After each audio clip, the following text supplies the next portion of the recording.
Aí, E aí, pronto. Thaís, tudo bem?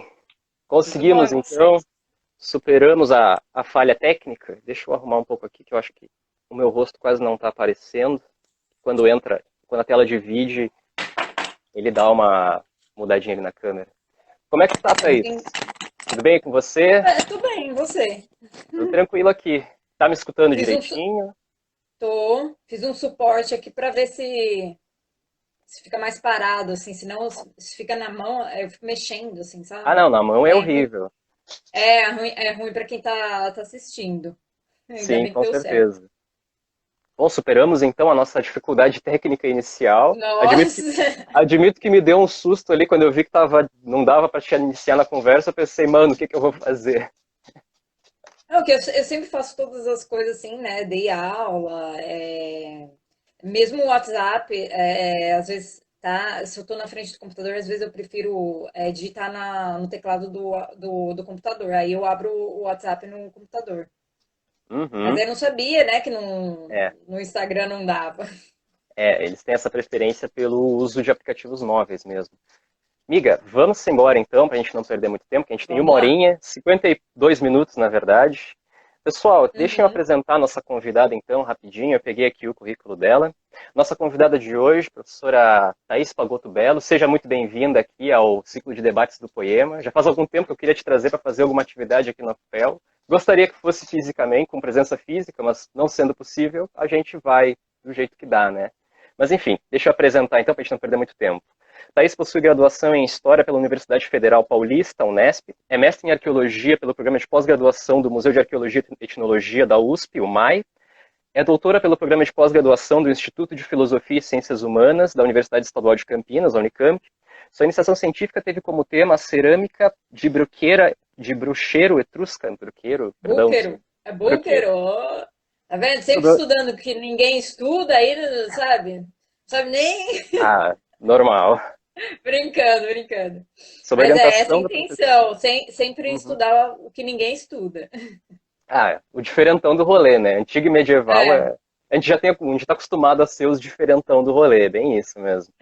Sob orientação da professora Maria Celeste Fachin, no mestrado, sob orientação da professora Maria Angelina Alves, trabalhou com arqueologia brasileira, estudando os artefatos líticos e cerâmicos do sítio Água Limpa, município de Monte Alto, São Paulo. E no doutorado, sob orientação do professor Pedro Paulo Funari, com estágio na Universidade de St. Andrews, na Escócia, sob coorientação do professor Greg Wolfe, estudou a figura feminina de Boudica, a rainha e guerreira bretã, envolvendo o estudo da teoria de gênero, literatura, usos do passado, história e arqueologia. É associada e pesquisadora cooperadora do LAP, Laboratório de Arqueologia Pública Paulo Duarte, na Universidade Estadual de Campinas, participando também como pesquisadora dos grupos de estudo de arqueologia histórica e antiguidade e modernidade, história antiga e usos do passado da Unifesp. Seu primeiro pós-doutoramento foi concluído pelo Institute of Archaeology do University College of London, na área de arqueologia pública, sob orientação do professor Tim Shadla Hall e coorientação do professor Pedro Paulo Funari, com o estudo da memória coletiva diante da figura de Boudica.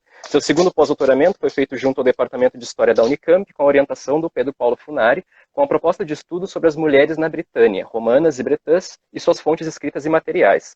Atualmente, a estudiosa está em seu terceiro pós-doutorado com o tema relacionado à força das mulheres imperiais através das moedas, que está sendo feito no Museu de Arqueologia e Etnologia, o MAI, que eu já mencionei anteriormente, na Universidade de São Paulo, sob orientação do professor Wagner Cavalheiro Porto.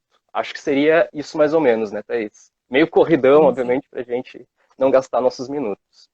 Uhum. Pois bem, para a gente não perder muito tempo, Thaís, desculpa até ter te atropelado um pouquinho, vamos então para o nosso esquema, que é o tópico da nossa live de hoje.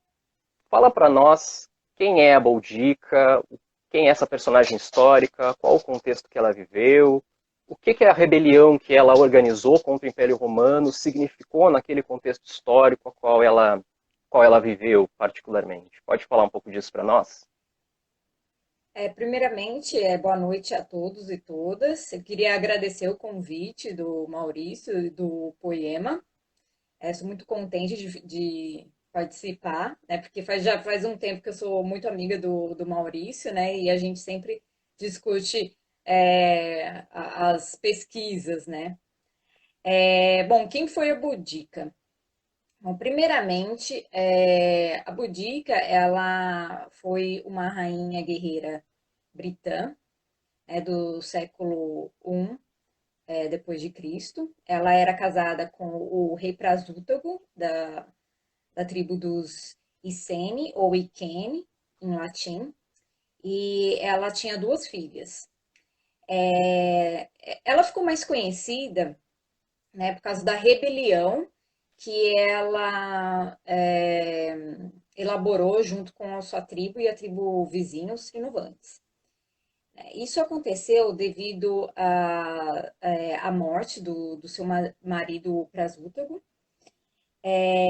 que já vinha, os romanos já vinham tentando, né, fazer acordo com os Iceni, mas nós temos dados que os ICMs eles eram um pouco assim fechados, né, principalmente para o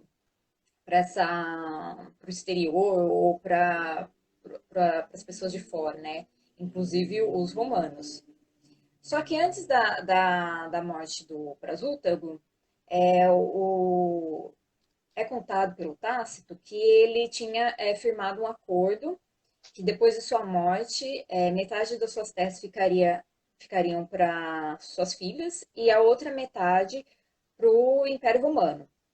E aí o Deciano Cato, que era o Cato Deciano, ele era quem ia cobrar taxas, né, das tribos. E aí ele foi cobrar essas terras da Boudica. Mas a Boudica não aceitou esse acordo.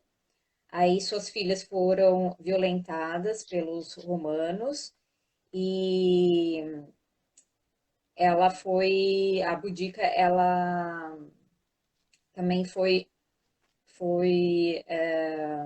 ah, surraram ela feio, assim, sabe? Uhum. Eu lembrei da palavra em inglês, eu não lembro em português, olha isso.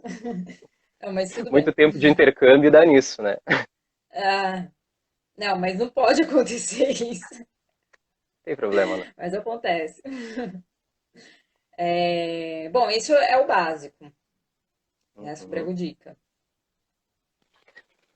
Bom, sobre o contexto em que ela viveu, Thaís, eram comuns essas rebeliões contra Roma? Porque quando se pensa na revolta da Boudica, eu penso de imediato numa situação análoga, não vou dizer semelhante, porque eu não tenho grande conhecimento sobre a Boudica, obviamente. Mas eu Uhum, penso numa situação análoga que ocorreu na Germânia com o Armínios, obviamente com um recorte cronológico aí bastante uhum, distante. Que inclusive são mencionados também é mencionado pelo Tácito, que é um documento que menciona a Boudica, isso. inclusive. Essas rebeliões, elas eram muito recorrentes? Você poderia dizer um pouco de nós a respeito? Se o caso da Boudica ele é um caso isolado, ele se insere dentro de um contexto de rebeliões contra a expansão romana? É, na Britânia, você tem assim vários tipos de contexto de contato, né? Acho que a gente tem que levar em conta como que foi o contato e o tipo de contato não foi igual de uma tribo a outra, né? Quando os romanos conseguiram alcançar a margem do Tâmisa e dali conseguiram chegar em terra melhor do que as primeira vez, né, com o Júlio César, eles perceberam que tinha muitas tribos rivais uma da outra. Uhum. Então, eles usaram assim de estratégia de se associar com uma tribo que era rival da outra tribo, né, para fazer Uhum. certas intrigas, mas ao mesmo tempo ganharem terreno. Né? Outra rebelião, a não ser da Boudica, aconteceu há uns 10 anos antes da Boudica, porque a rebelião da Boudica foi 61 depois de Cristo, né? E teve uma rebelião 10 anos antes, que foi a do Carataco. Tanto é que foi a Cartimandua, ou Cartimandua, que era uma rainha também de outra tribo, dos brigantes, ela entregou o Carataca, ela era pró-Roma, então ela entregou o Carataca para os romanos. Então, e aí teve depois mais a rebelião da Boudica. Depois dessa rebelião, acho que estabilizou um pouco a presença dos romanos na Britânia. Uhum.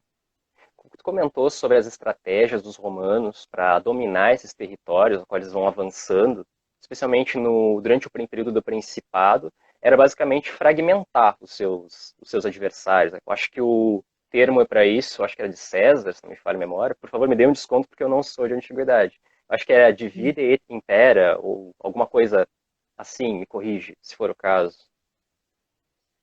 Então, eu não tenho essa informação, mas eu posso te falar que a grande a Boudica, ela teve espaço para destruir 3 assentamentos romanos, principalmente porque as legiões romanas elas estavam na ilha de Mona, destruindo tribos druídicas, né? A maior tribo druida ficava nessa ilha, se concentrava lá. Uma vez que eles destruiu os druidas, não estavam assim ligados totalmente à religião dos druidas, mas sim que eles tinham acesso de uma tribo a outra e eles levavam informações de uma tribo a outra. Então isso assim prejudicava os romanos, né? Então eles teriam que acabar com esses druidas. Nesse momento foi que a Boudica ela iniciou a destruição primeiro do assentamento de Camuluduno, que hoje é Colchester, depois Londinium, que hoje é Londres, e depois Verulamium, que hoje é St. Albans. Uhum. Então, tem uma. Falam que a nona legião, que tinham mandado para parar a Boudica, né? Que ela desapareceu, que ninguém sabe dela, mas ela é super Uhum. famosa. Dizem que Sim, foi o exército da Boudica que acabou com eles lá. sim. Tem filmes deles e tudo mais, tem toda uma mística que se cria Tem. em torno dessa legião. Aham. Eu acho que tem uns Tem dois, eu sim. vi uns dois filmes já, eu acho que são. Eu acho que Centurião é um e o outro eu não vou lembrar. E sobre É, as eu, fontes. não sei se é nesse Centurião que eles colocam uma personagem que lembra muito a Kashmandua. Uhum. Não lembro se é nesse ou era Nona Legião, o filme. Ah, não lembro, faz muito tempo que eu Uhum. assisti. E sobre as fontes históricas, Thaís, quais são os autores que falam da Boudica lá nas fontes em latim? Os autores que falam da Boudica são o Tácito, em 2 trabalhos dele, que são os Anais e a Vida de Agrícola. E outro autor é o Giancássio, que fala sobre Boudica nas histórias de Roma. Uhum. E qual é o tratamento, geralmente, que eles dão? Como é que eles retratam ela? O que eles falam acerca dela? Tem alguma diferença de uma fonte para outra? Ou elas concordam no seu discurso acerca de quem era a Boudica, o que ela fazia e por aí vai? Não, quem era Boudica, eles concordam, mas é contado de maneiras diferentes, né? O Giancássio, ele chama mais atenção porque ele é muito dramático. O Uhum. Tácito, ele é mais moralista, né? Então, o Tácito, ele caracteriza como ela é líder de um exército e ela é mulher, ela nunca conseguiria ter vitória, sabe? É mais ou menos isso. E o Giancássio, ele esmiuça, assim, sabe, a violência da Boudica. Uhum. E também para chamar atenção pelo caráter bárbaro dela, né, e dos Essenes. Aí eu ia falar uma coisa, eu esqueci. Mas o Tácito, ele é moralista, só que ele faz uma contraposição dela com a Cartimandua. E ele eleva a Boudica em relação à Cartimandua, porque a Cartimandua, ela é adúltera, ela é pró-Roma, só que ela escraviza o seu povo, né, para servir a Roma, né? Uhum. E ao contrário, a Boudica ela ficou ao lado do marido dela até o final e ela lutou em favor da liberdade do seu povo. Então, ela é vista como uma inimiga honrada, né, dos romanos. E isso é uma das características que fez com que ela fosse eternizada. Né? Isso é muito importante. Por exemplo, diferenciação entre os dois autores. O Tácito fala que no final, quando eles perdem a guerra, né, para os romanos, ela se envenena, né, Uhum. para se matar, e o Giancásio fala que ela foge. Então Uhum. tem algumas divergências, uma e outra, assim. E assim, uma das coisas que chama mais a atenção no Giancásio, principalmente pela questão de gênero, é que ele masculiniza a Boudica. Então ele fala que ela tem a voz, o tamanho e as armas de um homem, né? Só que assim, por outros estudos que eu venho fazendo sobre esses autores e em partes assim que eles falam de mulheres que não são nem gregas nem romanas, quando eles se deparam com mulheres que para eles teriam uma posição masculina como líder de um grupo, líder de um exército, ou que detém em suas mãos terras e os homens detêm o que era roubado de guerras, ou enfim, eles masculinizam essas mulheres, ou seja, Uhum. eles precisam caracterizá-las com características de homens, né, como eu exemplifiquei a Boudica, para eles conseguirem falar da posição que elas ocupam. Então, isso Uhum. acontece tanto na Boudica quanto em outras tribos celtas de outras regiões, como da Galícia, por exemplo, como o Estrabão fala das mulheres cantabrianas, por exemplo, que elas são líderes, que elas que dão o dote para o irmão casar, sabe? Então tem vários autores que, que lidam com mulheres de outras regiões, assim, diversificadamente, mas que quando chega nesse ponto da posição que para eles seriam de homens, eles fazem uma inversão. É esse o termo, assim, dentro da teoria de gênero que é utilizado, inversão. Perfeito, Thaís. Tu não dá bola que eu tô olhando pro lado aqui, porque eu tô notando algumas perguntas do pessoal para a gente ir interagindo depois, nos últimos minutos. Mas muito curioso se você comentou sobre a questão de você ter que caracterizar essas mulheres com elementos masculinos para que elas sejam, de certa forma, dignas de algum reconhecimento Uhum, suas qualidades, mesmo no sentido de serem rebeldes, de estarem se opondo à ocupação romana, né? A gente pensa uhum. geralmente que, pelo menos eu pensaria intuitivamente, na minha ignorância sobre o assunto, que a Katmandua, seria assim a pronúncia, ela seria mais bem tratada na historiografia, justamente como tu falou, por ela ter contribuído mais para a ocupação romana, seria mais isso. Só que não acontece, a Boudica acaba sendo Não elevada, acontece. ocorre o Não é a contrário. Boudica. Uhum. Uhum. É É a inimiga porque valorosa, como tu falou. eles veem a Boudica assim como com atitudes honradas, vamos dizer Uhum. assim.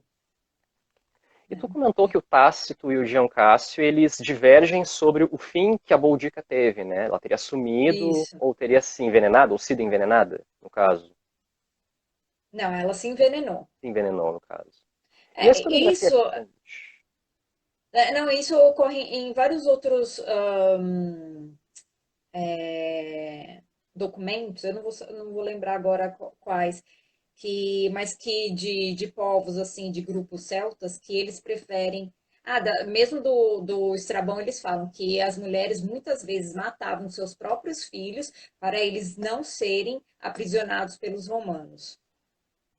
Então, eles Uhum. preferem a morte do que a prisão. E a historiografia mais recente, tu que está por dentro desse campo, ela chega a algum consenso de qual teria sido o final da Boudica? Porque é aquela coisa, parece que a história não termina, você não sabe o que aconteceu com a personagem e fica essa dúvida que eu acredito que até contribui um pouco para a mística do personagem, sabe? A historiografia chega a algum Uhum. consenso com relação a qual foi o fim dela? Não, não porque assim, só se tem esses documentos, né, para né, que se chega, que a gente tem contato, vamos dizer assim. E arqueologicamente, você não tem assim um resquício direto da Boudica, mas sim dessas destruições, como por exemplo em Colchester você tem resquícios, né, de objetos queimados por causa da destruição do assentamento, que todos eles foram seguidos de fogo, né? Eles queimaram todos. Entendo.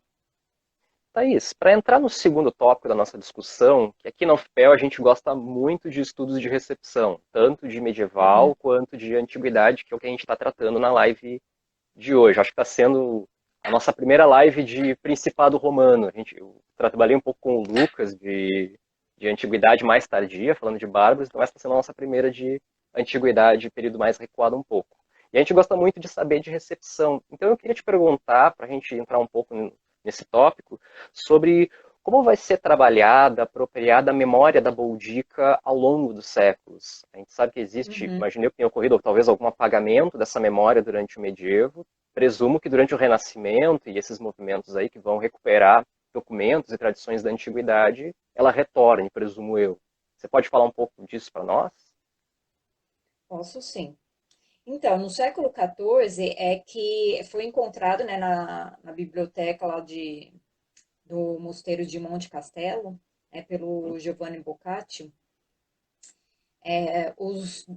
vários documentos clássicos, entre eles, né, os documentos que falam sobre Boudica, que depois eles foram editados, né, por volta do século XV, e eles tiveram muita influência no pensamento europeu, principalmente nesse momento do Renascimento. Uhum. E foi um período também do governo da Elizabeth I.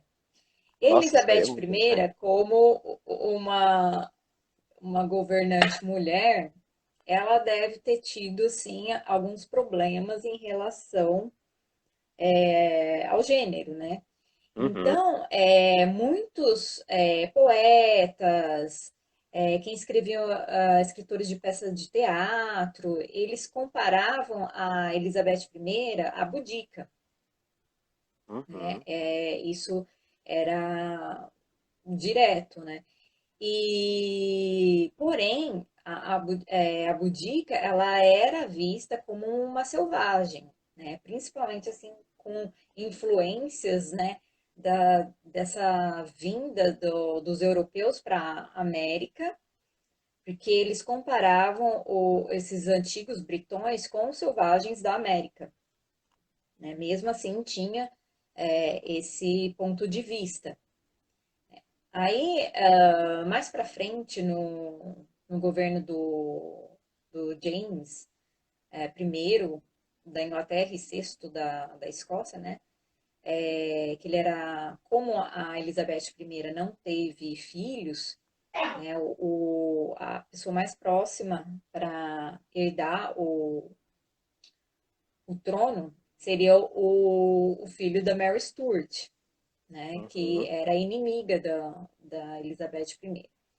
Então, durante o reinado do James I, que também tinha toda aquela contradição com com a religião, né, inglesa, que não era católica, e, e quando autores do seu governo falavam de Boudica, eles tinham que depreciar, era um ato político depreciar a Boudica. Por quê? Porque ela era comparada a Elizabeth I, né? E ao protestantismo do período da Elizabeth I. Então, tem alguns autores, como Fletcher, por exemplo, que ele coloca na mesma peça de teatro o Carataco junto com a Boudica, e ele é o primo da Boudica, né? Uhum. Só que o Carataco, ele deprecia totalmente a Boudica, né? Então, quando a Boudica fala, vamos acabar com os romanos, por que que você quer acabar com os romanos, né? É, você já fez isso, mas você ainda quer acabar com os romanos, então fica duvidando, né, das atitudes dela. Então, coloca ela para baixo e ela não é a protagonista da história, né? É sempre o cara ataca, porque ele é um homem. Uhum. Aí depois, durante o governo da Rainha Vitória, por exemplo, né, e ascensão, assim, auge do Império Britânico, e pelo fato da Inglaterra, né, ter saído da guerra de independência dos Estados Unidos e já entrar na guerra contra a França, né, durante a Revolução Francesa, os ingleses eles começaram a recuperar esse passado antigo novamente e os grandes impérios, entre eles o Império de Alexandre o Grande e o Império Romano. É, Nesse caso, eles também começaram a ir atrás da origem, né, dos seus próprios povos, não só a Inglaterra, como o resto da Europa. Eles começaram a ir, principalmente, né, por causa das disciplinas, né, ou ciências que estavam surgindo naquele momento, assim como o próprio evolucionismo, mas disciplinas como a história e a arqueologia, que eles tendiam a, a, a ir atrás da origem dos seus povos. E, e por causa disso, eles começaram a vangloriar os seus heróis do passado, né? Boudica, no caso da Inglaterra, e no caso da França, por exemplo, o Vercingetorix, né, que quem fala disso é o Gleidson Silva. Também Uhum. ele fala dos usos do passado. É, e aí, bom, aí a gente tem a construção também deixa eu falar de como que a primeira estátua búdica foi Ah, construída, né? ia Porque adorar foi saber. depois, foi depois que a Rainha Vitória, ela foi fazer uma viagem na Escócia, né? E eles falavam em gaélico, a Vitória, Uhum. nossa gratidão. E o Vitória do gaélico é próximo do galês, né? Que é próximo do nome da Boudica, porque Boudica em galês quer dizer vitória, né? Mas o Uhum. galês mesmo, o nome dela é Budug, Uhum. né? Tem algumas diferenciações. Mas depois disso, a Rainha Vitória pediu para ser feito, construído em Westminster, né, em frente à House of Commons do parlamento inglês, uma estátua da Boudica. E assim como a estátua da Boudica, nesse período, poetas como William Cooper, por exemplo, e outros, descreviam a Boudica de forma assim muito agressiva. E mesmo em imagens desses, dessas obras, desses escritores, também mostram a Boudica em cima da carroça, né, às vezes com as filhas ou não, mas indo para a guerra, que estaria totalmente ligado ao simbolismo do Império Britânico, né, desse caráter bélico do Império Britânico. E, posteriormente, a Boudica sempre foi utilizada, assim, em comparação com algumas mulheres de poder. Né? Depois da Elizabeth I, a Vitória, tem também charges com a Margaret Thatcher e a Uhum, Boudica. Margaret Thatcher em cima da carroça, perfeito. que nem da Boudica, né? Será que esqueci alguma coisa de falar? Qualquer coisa você vai Eu lembro lembrando de e me ter perguntando. lido num artigo teu, Thaís, isso uns 4 anos atrás, quando eu conheci o teu trabalho, sobre uma campanha sobre o câncer de mama, que era as mulheres faziam meio que um Uhum, Cooper, passando por várias mulheres, por estátuas de várias mulheres, e todas uhum, elas, inclusive a da Boudica, não sei se é exatamente essa que está perto do parlamento ou alguma outra, todas usando a camisa com o símbolo da campanha do câncer de mama, aquela rodinha, sabe, aqueles círculos aham. concêntricos. Então, eu peguei alguns exemplos de que utilizado sobre a Boudica em relação a questões femininas. Né? Uhum. Então, dessa campanha contra o câncer de mama, eu não vou lembrar agora o ano certinho, porque eu preciso ver o trabalho, né? É. Que já faz um tempinho que eu escrevi. Mas foi assim, algumas personalidades da história foram escolhidas para colocar essa camiseta de corrida, porque as mulheres Uhum. elas iam fazer um percurso mesmo, né, em homenagem a essa campanha. Então foi escolhida a Boudica, a estátua que está em Cardiff, na prefeitura de Cardiff, né? Foi escolhida a estátua da. Gente, eu estou muito ruim da cabeça hoje. Uma personagem medieval. Deixa eu ver aqui. Outra foi a Jane Austen, que é que é uma estátua que fica na frente de onde é o museu da Jane Austen, em Bath. Uhum. Né? Eu nunca falo dessa campanha, por isso que Ah, é aqui, ó.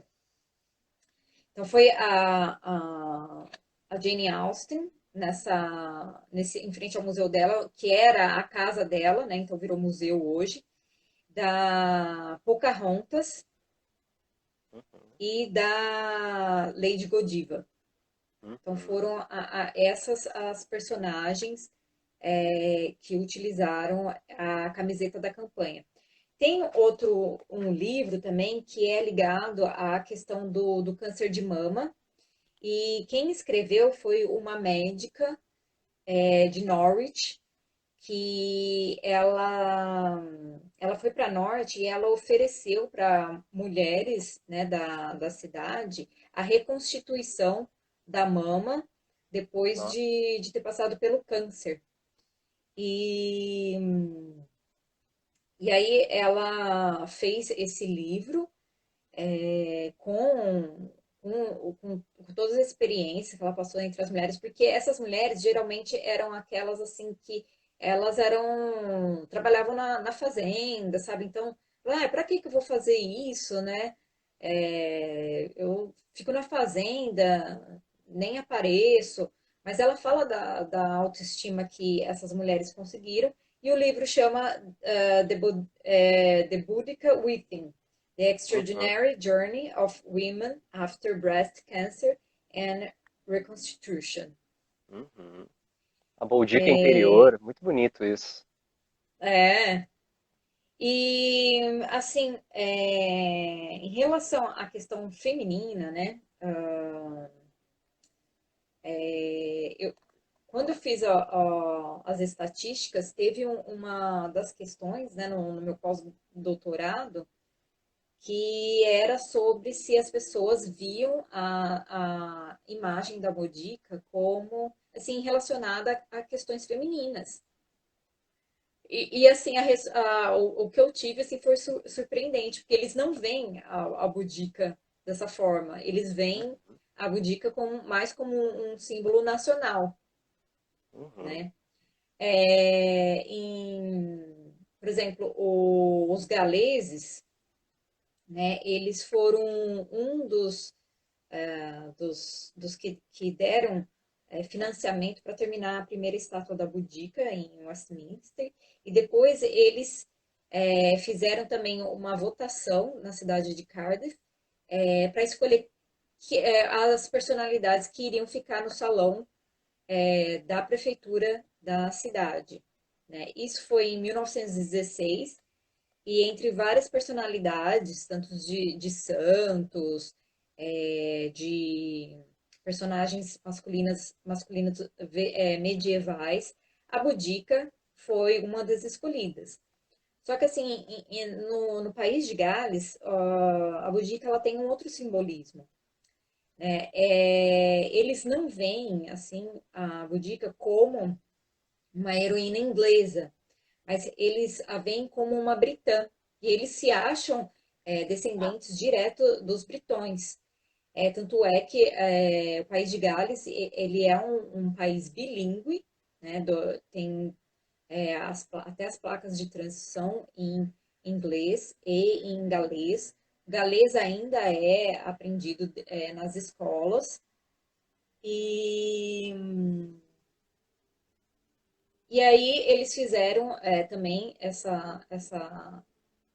no ponto de vista deles, a Boudica, ela é um símbolo de liberdade, tanto contra os romanos como contra os ingleses, para eles, né?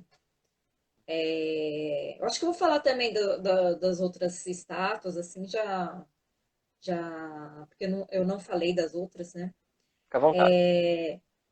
No, Você tem mais duas estátuas de Boudica, né? E as duas estão em Colchester. Colchester é um lugar assim muito Boudica. Uhum. Então quem quiser assim saber sobre Boudica vai para Colchester, né? Que foi o primeiro assentamento romano que ela destruiu. É, Nós temos o Museu de Colchester, que foi o templo de Cláudio, né, durante o período que a Boudica destruiu o assentamento. E durante o período medieval, essa construção ela foi reformada e foi utilizada como um lugar de inquisição de bruxas. Né? Nossa. Posteriormente, hoje, o segundo andar, principalmente o segundo andar do castelo de Colchester, é só sobre a exposição da Boudica. Quando eu escrevi a tese, essa, essa exposição ela não tinha sido sofrido reforma, né? Então, não era assim tão organizado as coisas da Boudica. Hoje está assim de acordo com as normas da nova museologia. Então tem um telão lá com um filme da Boudica super bonito, assim, sabe, que eles fizeram, com muita tecnologia também. E eu acho que assim, eles receberam assim um dinheiro assim adequado para fazer essa reforma que ficou bem bonita e valeu a pena. Você comenta isso no É, seu tem- livro, Thaís? que eu Hã? acho que já poderia emendar com um tópico que a gente gostaria de comentar. Você chega a falar dessas coisas no livro que você publicou recentemente? Eu vi que você publicou um livro Uhum. recentemente. Você chega a Ah, comentar o essas livro coisas está todas? aqui, Ah, olha que eu só, peguei agora merchanzinho para aí dar. já na live. Vamos colocar o link na Amazon para quem quiser comprar, fazer o merchan aí pro trabalho da colega. Então, ele. Eu não sei se está na Amazon, porque eu não vi, mas eu sei que É, a onde estiver vendendo a editora gente vai colocar o Alexa. link. É isso. Mas ó, deve ter o link da Alexa Cultural, que é esse daqui, ó. Alexa Cultural, tá ao Uhum. contrário, né? É, que dá para comprar por lá. Então, nesse trabalho, né, eu trabalhei com as fontes antigas, trabalhei com algumas fontes da modernidade, principalmente com o poema do William Cooper. Até porque o William Cooper, eu escolhi o William Cooper porque eu achei que ele era mais visado e porque tem uma frase do poema dele na estátua da Boudica de Westminster, Uhum. né? E essa parte do Renascimento e da modernidade, né, que fala dos poemas, das peças de teatro, quem fez bem foi o Hindley, né? Ele trouxe a Boudica para essas outras realidades, né? E eu citei bastante o Hindley nessa, nesse período, porque meu intuito era mostrar como a memória, né, sobre a figura da Boudica, ela foi construída. Então, por isso que eu vou chegar lá na memória coletiva. Então, meu trabalho, ele também se baseou, primeiramente, né, em relacionar as estátuas, né, a cultura material, as estátuas, o vitral que está na prefeitura de Colchester, né, com a comunidade. Também não deixo de falar dos museus, tanto de Norwich tem uma exposição de Boudica, porque ali era perto de onde a tribo dos Essenes se alojava. Então, lá no Museu de Norwich, também tem coisas sobre a Boudica.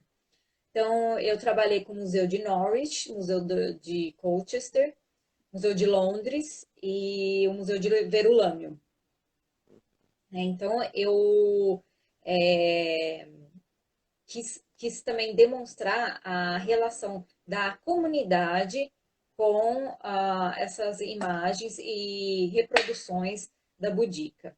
Tanto é que quando o meu período que eu fiquei em St. Andrews, né, na Escócia, eu viajei bastante para a Inglaterra, para esses lugares, e comecei a fazer entrevistas com o público, né? Era em cada museu, era o público que era do museu. Só que assim, eu comecei com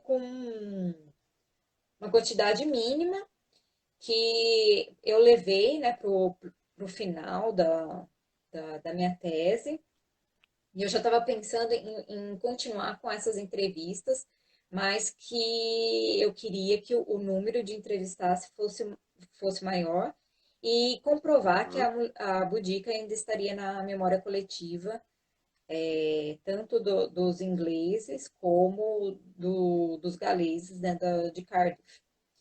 E Uhum. aí esse foi o meu projeto do primeiro do pós-doc que eu fiz na Inglaterra, na UCL. E eu fiz entrevistas, né, uma quantidade maior, fiz entrevista com as pessoas, fiz a estatística, né, com várias questões, não só se as pessoas sabiam sobre Boudica, mas onde que eles ouviram falar dela pela primeira vez, se eles se achavam descendentes dos romanos, dos britões, algumas questões também em relação ao gênero, né? Se eles viam como um símbolo ligado ao feminino. ou se eles achavam que a Boudica seria uma mulher masculinizada, por exemplo. Então, minhas entrevistas foram mais ou menos essas, entre outras, né? E a ligação de, das respostas é, com a idade, por exemplo, com é, classe social, então tem tudo isso separadinho nas estatísticas que eu fiz que dá algumas diferenciações, principalmente em relação à idade. É porque parece que os mais antigos, ou que nasceram mais próximos do século XIX, vamos dizer assim, sabem Uhum. mais de Boudica do que os mais novos. Entendo. Né? Então, isso é bem importante. Queria te pedir, Thaís, porque já que o pessoal está dando essa força aí, está assistindo a live, né, a gente não poderia retribuir para falar um pouquinho do grupo novo que tu e eu também estamos fazendo parte, que é o Insulai. A gente não poderia deixar de falar deles, tem o pessoal aí que está nos assistindo, e a gente prometeu também. Poderia nos falar um pouco sobre Uhum. esse grupo aí que tu faz parte? Então, esse grupo é um grupo novo que, assim, as pessoas estão muito empolgadas e eu acho que tá sendo super legal, né, a desenvoltura de todos, assim, querendo participar, né, para que dê certo esse grupo. Foi uma atitude, assim, e de um grupo de pesquisadores, né, brasileiros, né, que começaram a convidar outros pesquisadores que também estudavam algum tópico das Ilhas Britânicas, né, tanto na Antiguidade quanto no Medievo. Com o intuito assim, das pessoas se conhecerem e saberem o trabalho, conhecerem esses trabalhos, né? Uhum. E de alguma forma fazer uma repercussão, né, para que os outros de fora também saibam, né, através a gente está pensando em fazer eventos, talvez alguma revista do grupo, né, que procure, né, publicar artigos sobre o assunto, sobre as ilhas, né, e em relação ao evento, nós estamos na expectativa de sair ainda esse ano, né? Uhum. Um eventão, juntando toda a Um galera, né? eventão. É. E Ah, todos, show de assim, bola. são convidados para participar, né? Para assistir. Link para o Insulai vai estar na descrição desse post, tá, galera? Mais alguma coisa a comentar sobre o grupo, Thaís? Ou seria isso? Eu acho que é isso, né? Queria Vamos falar responder alguma umas coisa, assim, perguntas, específica? então, de repente? O que que você acha de Pode? responder? Vamos? Nós temos Vamos. aqui uma pergunta. Gente, eu vou ler na ordem que veio, tá? E vou tentar pegar as perguntas do máximo de pessoas possível, tá? Então, a primeira pergunta foi da Yas Mayfair. Eu não sei se é assim que pronuncia, estou conhecendo agora. Mas, Thaís, não é um relato muito comum sobre as mulheres celtas, até sobre as gaulesas também, e falam até da altura. Haha. De fato, eram povos com grande estatura. Eu acho que ela comentou isso na parte sobre a emasculação das mulheres Uhum, na escrita romana. O que que você uhum. responderia aí, Thaís, para a colega? Pode ser que elas teriam, né, mesmo uma altura maior, né, até pelo grupo, mas a questão da de ser másculo, né, eu tô vendo que tá aparecendo até em povos não celtas, mas que, por exemplo, de Heródoto falar das mulheres persas ou das mulheres mais lá da região do Oriente. Eu não sou a pessoa especializada a falar desse relato, mas o que eu vejo assim de outros trabalhos de gênero é que aparecem algumas coisas parecidas sim. Então não é só de mulheres celtas. Uhum. Em seguida, nós temos uma pergunta da Dani Mera, minha amiga, está participando aí. Sobre essa questão do suicídio, essa narrativa dos romanos a respeito dos celtas seria uma projeção de sua própria maneira de lidar com situações limite de invasão pelas tropas inimigas? Pergunto porque a partir da crítica que o estoicismo faz a respeito do próprio comportamento romano quanto ao suicídio nessas situações de invasão, acho que seria preferível do que morrer pelas mãos dos inimigos. O que você acha, Thaís? Não sei se seria o ponto de vista assim romano. Uhum, Mas o que eu sei que gregos e romanos eles falam que eles tendem a se matar antes que sejam prisioneiros. E tem uma comparação também que eles falam dos celtas do continente, que o Tácito, né, fala que os celtas do continente, eles fogem, sabe? Mas os celtas da Britânia, não, eles encaram, uhum, sabe? Então eles dão diferenciações. Então eu não, eu acho que em relação porque também eu não sei de alguma história que fale da prisão dos romanos. uhum. Porque é sempre os romanos que estão contando a história, né? Então, eu ainda não achei nenhuma história do que ou se o romano foi preso, né, pelos inimigos, porque a gente sempre Uhum, vê esses documentos do ponto de vista dos romanos, né? uhum. Daí, na sequência, nós temos uma pergunta da professora Daniele Galindo, uma pergunta bem de quem trabalha com literatura. Qual a possibilidade dela ser uma personificação, ou seja, dela não ter existido e de ser apenas uma representação de anseios? Haveria essa possibilidade na tua leitura, Thaís? Bom, sim, como qualquer outro personagem, tipo Jesus Cristo, né?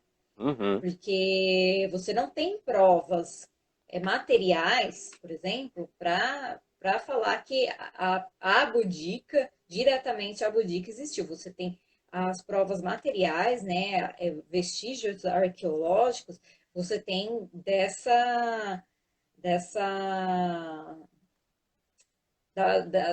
de quando eles atacaram os assentamentos, né?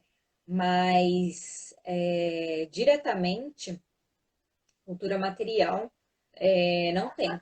Mas outros personagens também da história você pode entrar nessa questão, uhum, né? O exemplo principalmente de Jesus Cristo. uhum, com certeza. Bom, a gente tem mais um minuto aqui, segundo o meu relógio. Mas, Teria mais algumas mas deixa, perguntas, mas deixa responder mais uma coisa para ela, porque assim, pois não. tem um relato que é do estupro das filhas, que ele é um relato, ele é muito forte, certo? E para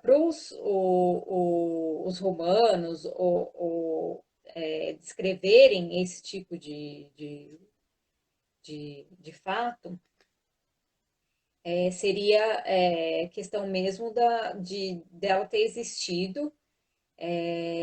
Além de que se tem, né, esses vestígios da destruição desses assentamentos, né? E até ao enfatizar o estupro das garotas, os romanos também eles dão uma desculpa para falar que, olha, 3 assentamentos foram Sim, nossa, destruídos por uma mulher. tempo. Desculpa Tá bom. cortar, Thaís, é que falta 20 segundos para encerrar a live. Thaís, muitíssimo obrigado de ter aceitado. Adorei Beijão. dividir esse Obrigada espaço aí. contigo. Amo tua pesquisa de Eu que tenho que paixão. agradecer. Pessoal, toda sexta-feira live aqui no perfil. Semana que vem, Lucas e o professor Eduardo da Letras vão falar de samurais, Bushido e cultura pop japonesa, ok?